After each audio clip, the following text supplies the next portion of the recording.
Thrust not achieved. Falling. Mayday, mayday, mayday. We turn next tonight to a chilling new report about that deadly passenger jet crash just seconds after takeoff. The preliminary report into the Air India plane crash, which killed 260 people. It was supposed to be a routine flight, but just moments after takeoff, Air India 171 went silent, crashing into chaos and leaving behind more questions than answers. What really happened up there? Was it a mechanical failure or something more? And why did no one see it coming? Months later, investigators uncovered something buried deep in the wreckage. But when they found it, jaws dropped and questions turned into global shock. What scientists just discovered in the air? India 171 crash shocked the whole world. A crash. It started out like any regular flight. The plane was filled with a load of passengers headed for London. Air India Flight 171, a Boeing 787 Dreamliner, took off from Ahmedabad's airport on June 12, 2025, just past 1:38 p.m. local time. But less than a minute later, everything went terribly wrong. Within just 32 seconds, it lost thrust from both engines and a desperate mayday call followed. But it was too late. The aircraft crashed right into the campus of BJ Medical College. And almost immediately, the crash caused a big inferno. By the time it was over, 241 people on board were dead, including the crew members, along with 19 individuals on the ground. In fact, news reports had it that such a tragedy hadn't happened in years. This was one of the deadliest aviation disasters in India in decades. Medical students and hospital staff immediately sprang into action and began pulling survivors out and treating injured residents. More than 67 people were hospitalized, but tons of bodies were already reduced to fragments. At the temporary forensic center, families anxiously waited to identify loved ones, many of whom were doctors or students. Others in the complex were just going about their day when the tragedy struck. Miraculously, there was only one survivor, a British national of Indian origin named Viswash Kumar Ramesh. He was seated in 11A and somehow walked away from the wreckage alive. Air India's parent group, of course, had to begin offering compensation to families. $115,000 per ground victim and expected Montreal Convention payouts for passengers. This disaster hit really hard, not just for those aboard the flight, but for those on the ground, especially by the medical college community. Families waited days to identify remains, and in some cases, bodies were mishandled or commingled. Even Air India pilots felt the impact. There was an unbelievable surge of sick leave requests, and about 112 crew members reported stress-related leave just 4 days after the crash. When proper investigation began, things got even more intense. The investigation. On the 24th of July, the Federal Aviation Administration announced it saw no mechanical fault in the fuel control units across the 787 fleet and reaffirmed safety. Air India also immediately inspected all fuel switches on its entire 787 and 737 fleets. So, now that the possibility of a mechanical fault was ruled out, there was seemingly only one option left: human error. The FAA decided to then look into every crew member that lost their life that day. 56-year-old Captain Sumit Sabharwal was the pilot monitoring that day. By the AAIB's estimates, he had more than 15,600 flight hours and over 8,200 on the Boeing. His record was spotless, and he was known for being meticulous and reserved. First Officer Clive Kunder, age 32, was the pilot flying. He had logged over 3,400 hours, with about 1,100 on the Dreamliner. Kunder was described as curious and passionate about aviation, and he'd been inspired by his mother's 30-year career with Air India. From what experts found out, Kunder, as the pilot flying, would have had both hands occupied during takeoff, making it unlikely he could have manipulated the fuel switches. That left Sabharwal as potentially the only one able to move them, but at the time, scientists had no conclusive proof of intent yet. The next line of action was for India's Aircraft Accident Investigation Bureau, along with experts from the United States, to launch a full inquiry. Both black boxes, the flight data recorder and cockpit voice recorder, were recovered and sent for analysis. By July 8th, the preliminary report concluded the crash was triggered by fuel starvation to both engines because the fuel control switches moved to cutoff. However, it still did not determine why the crash happened, and that finding led to even more questions. Could both switches really have moved due to a fault? Or did someone intend that over 300 people would die that day? The investigating agencies decided that the final report would be delivered by late 2026, until they looked into the recordings from the cockpit. What they found. When investigators finally pulled the cockpit voice recorder, what most people call the black box, from the wreckage of Air India Flight 171, what they heard was heartbreaking. Turns out, it wasn't just technical failure or a sudden loss of control. The recording suggested something far more deliberate. The captain himself may have shut off the fuel switches in mid-air. These switches are what keep fuel flowing to the engines. Without fuel, the engines die. And when that happens on a commercial jet like a Boeing 787 even, you're not flying anymore. You're gliding, and gliding at low altitude is almost always a death sentence. According to the black box audio, the co-pilot sounded panicked as he noticed what had happened. Meanwhile, the captain stayed calm, as though he knew exactly what he was doing. Aviation expert Anthony Brickhouse, who spent nearly 3 decades studying air disasters, broke it down perfectly. According to him, there's almost no situation where cutting off fuel mid-flight would make sense. Once that fuel flow is cut, the aircraft instantly loses power, and unless the aircraft is high enough to restart the engines, it immediately goes crashing down. Now, you might wonder, what if it was an accident or a slip of the hand?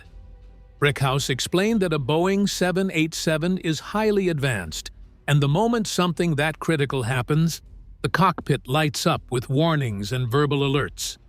And, for a pilot who's flown this plane many times, the difference in how the aircraft feels once the engines are off is immediate and obvious.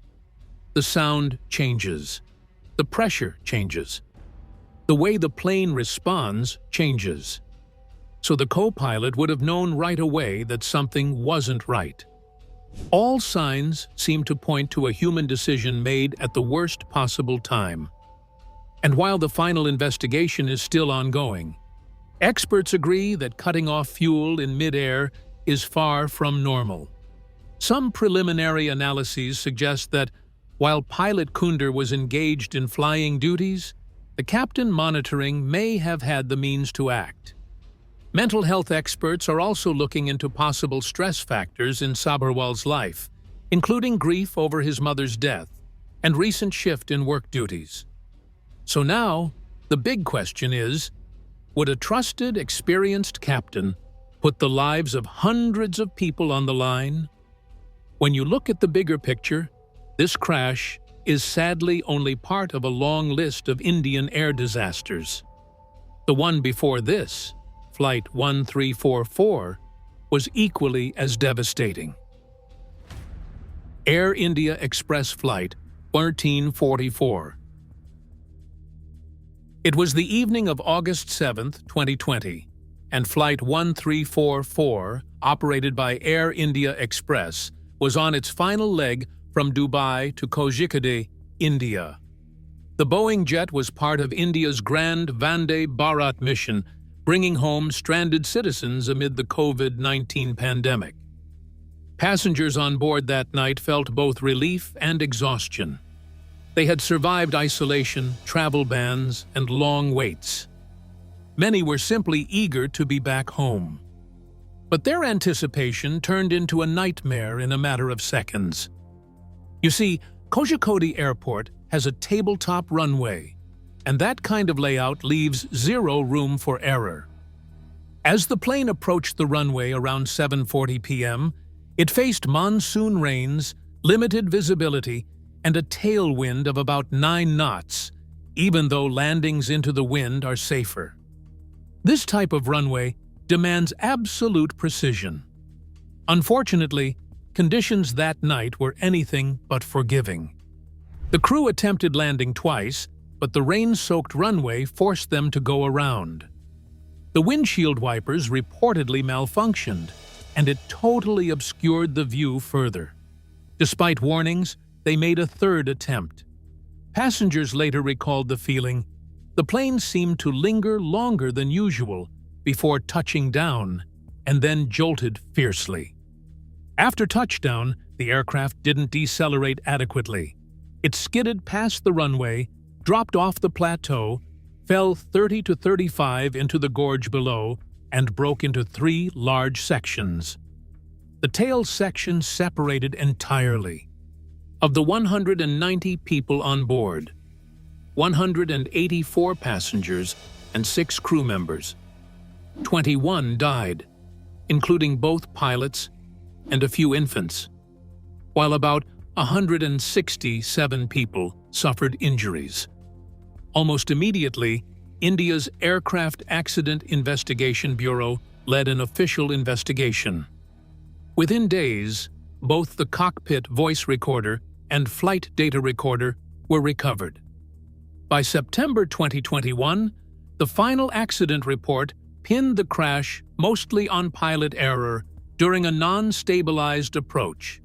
It also mentioned that pilots skipped key procedures like calculating landing performance for wet conditions and ignored the first officer's call for a go-around.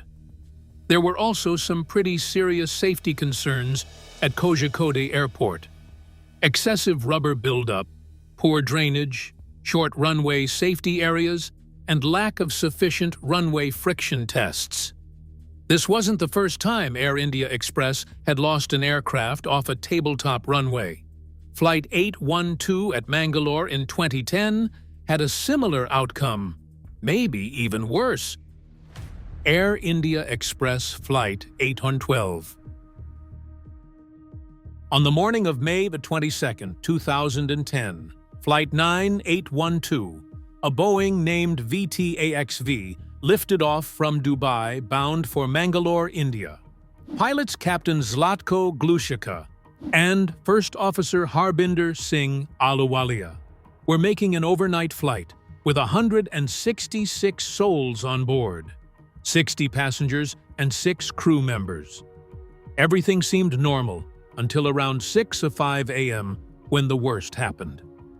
When the plane landed at Mangalore International Airport, it overshot the tabletop runway, fell off the plateau, plunged into a ravine, and burst into flames. 158 out of 166 occupants died, including all 6 crew members and 152 passengers. Miraculously, only 8 survived. Survivors bore not only physical injuries but deep emotional trauma. Joel Prathap D'Souza, one of the 8 survivors, still experiences nightmares, panic attacks, and flashbacks every time he flies. Even compensation and justice have been hard to come by. Many families allege Air India Express offered far less than the $100,000 they were legally entitled to. When investigators looked into the cause of the crash, it was easy to tell that the plane's approach was anything but stable. According to the DGCA's official investigation, pilot Glushika continued a landing procedure that was well outside safe parameters, even after First Officer Ahluwalia called for a go-around not once, but 3 times. Despite repeated warnings, Glushika persisted. The aircraft touched down about 1,584 meters from the runway threshold, and that ultimately left too little distance to stop safely on the 2,450-meter runway.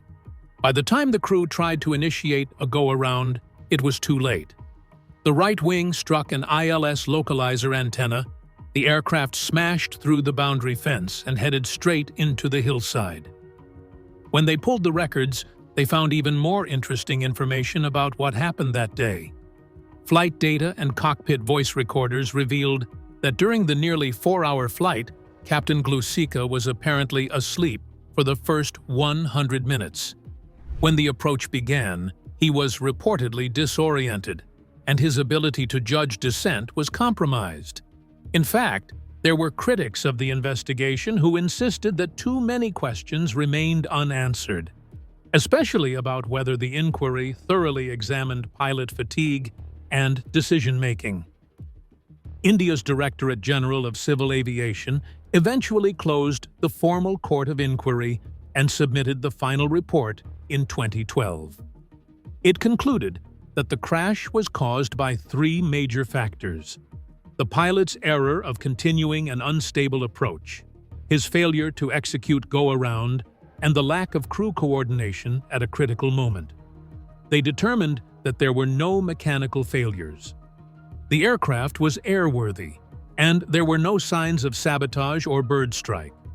Unfortunately, the airport's runway design remained unchanged, meaning that a similitude of that disaster is very possible.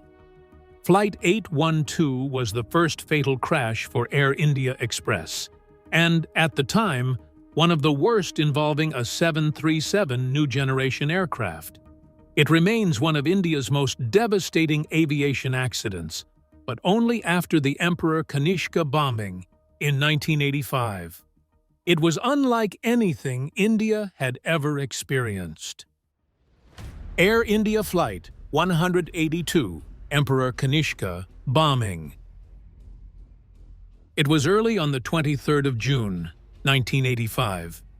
Air India Flight 182, a Boeing affectionately named Emperor Kanishka, after the ancient Kushan emperor, was on its journey from Montreal to Mumbai, with a stop in London.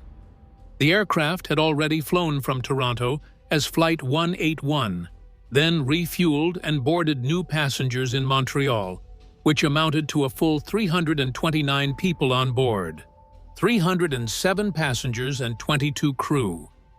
Among them were many Canadians of Indian origin, British passengers, and those traveling home to India. Nothing seemed out of place. The flight climbed to an altitude of about 31,000 feet and moved smoothly over the North Atlantic. There were no distress calls, but roughly 5 minutes into the London leg, the plane suddenly vanished from radar. It had exploded mid-air and sank right into the Atlantic. All 329 lives were lost. Among the victims was Yelavarthi Nayudama, a respected Indian scientist and former vice-chancellor of one of the top universities in India. People like Lata Pada, who lost her husband and daughters in that crash, were devastated. She and others described the emotional pain that never goes away, even decades later.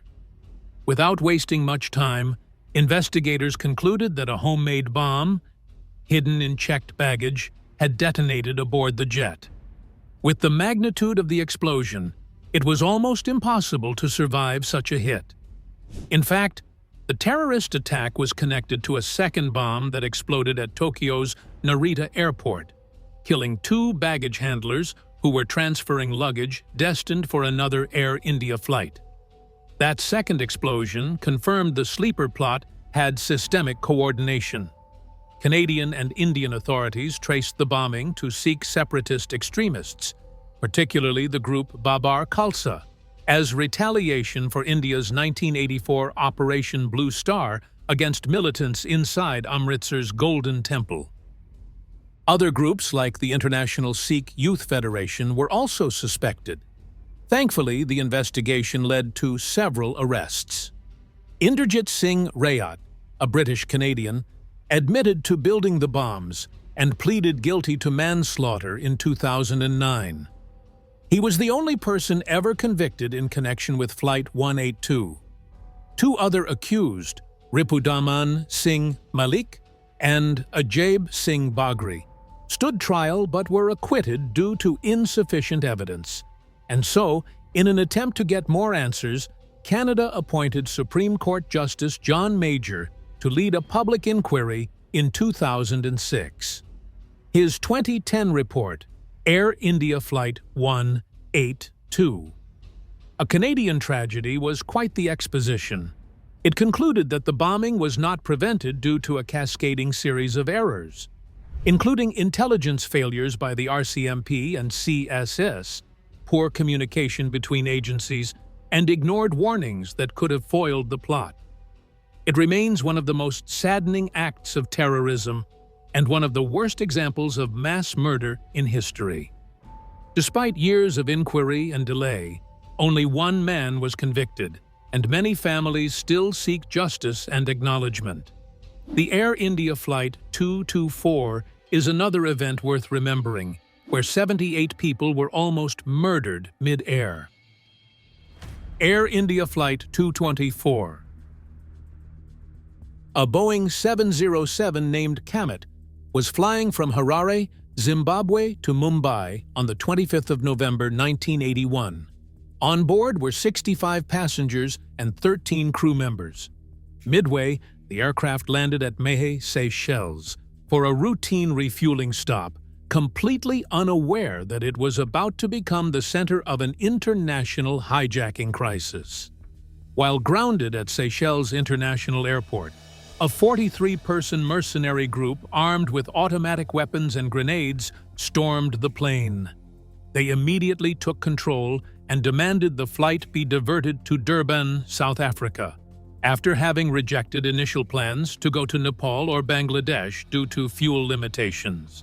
Survivors say that the level of organization was surprising. They acted like a well-armed, well-coordinated squad. Of course, they forced the captain, Captain Umesh Saxena, to comply. He reportedly stood his ground and negotiated alternative plans when fuel constraints made the hijackers' original routing impossible. After hours of tense discussion, and with regional authorities watching, the hijackers agreed to release passengers and crew. The plane then flew to Durban. All 78 passengers and crew were released unharmed, and the hijackers eventually surrendered. The hijackers were then tried in South Africa, where they received sentences ranging from 5 to 20 years, but many were released early after serving shorter terms. Back in India, this incident led to the criticism of airport and airline security, especially given the ease with which hijackers boarded the aircraft with weapons in a neutral country. One thing that particularly stood out to the crew and passengers was Captain Saxena's conduct during the crisis. In interviews, he reflected on how he managed to keep discussions from spiraling into violence, even while he was heavily outnumbered and under duress. He claimed the hijackers had discussed blowing up the aircraft to destroy evidence, but he stayed calm and kept talking until they stood down. In fact, Captain Saxena later recalled the moment Peter Duffy, one of the hijackers, thanked him and promised a future meeting. Years later, in 2006, Duffy and Saxena indeed reunited. Air India faced several hijackings in the 1980s, which, this one appeared to be the most coordinated. And now, to the most tragic aviation disaster India has ever experienced. The Charkhi Dadri collision. The village of Charkhi Dadri, near Delhi, India, was having a calm and normal day on the 12th of November, 1996. But in just a matter of seconds, two massive planes, a Saudi Arabian Airlines Boeing 747 and a Kazakhstan Airlines Ilyushin, collided mid-air at about 140,000 feet. Almost instantly, All 349 people on both planes died, and experts have described it as the deadliest mid-air collision in aviation history. The tail of the Kazakh had slammed into the left wing of the Saudi jet. The wing was sliced off, the plane itself spiraled, broke apart in mid-air, and plunged to the ground at incredible speed. It crashed near the village of Biwani Rohar. The Kazakh plane, badly damaged, also lost control and crashed near another nearby village. One farmer who witnessed the crash later said, "It was like watching two balls of fire falling from the sky." And surprisingly, the cause wasn't a bomb, aircraft malfunction, or maybe terrible weather. It was simply language issues, poor communication, bad systems, and just plain human error. The Saudi flight had just taken off from Delhi's Indira Gandhi International Airport, headed for Tehran, Saudi Arabia, with 312 people on board. Meanwhile, the Kazakh flight was coming into Delhi, descending with 37 people on board, most of them crew and technicians. Now, back then, Delhi had only one main air corridor, a kind of invisible highway in the sky for both arrivals and departures. So planes going up and planes coming down were using the same path.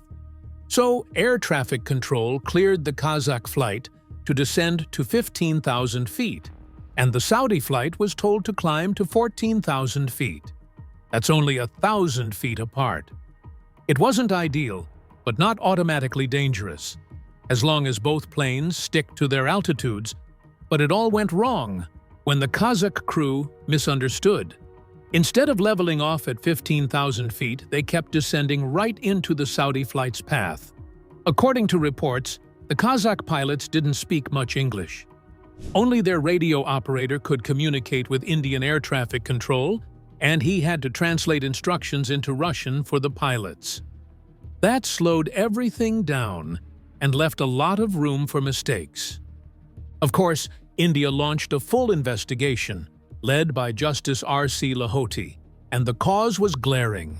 The Kazakh crew descended below their assigned altitude and entered the airspace of the Saudi flight. They also found that there was no collision avoidance system on board either aircraft. If they'd had it, they would have received automatic warnings about the other plane. Then there was also Delhi's radar that somehow couldn't track altitude. It only showed aircraft positions on a flat screen, no height differences. And finally, the airspace design was terrible. One corridor for takeoff and landing was bound to cause a collision someday, somehow. This tragedy indeed shook the aviation world, but it also forced some much-needed change. India became the first country in the world to make the traffic collision avoidance system mandatory for all aircraft flying in its airspace. This system will automatically warn pilots when another aircraft is dangerously close and even suggest vertical escape maneuvers. Even English proficiency rules became stricter. All international pilots must now meet ICAO Level 4 English standards.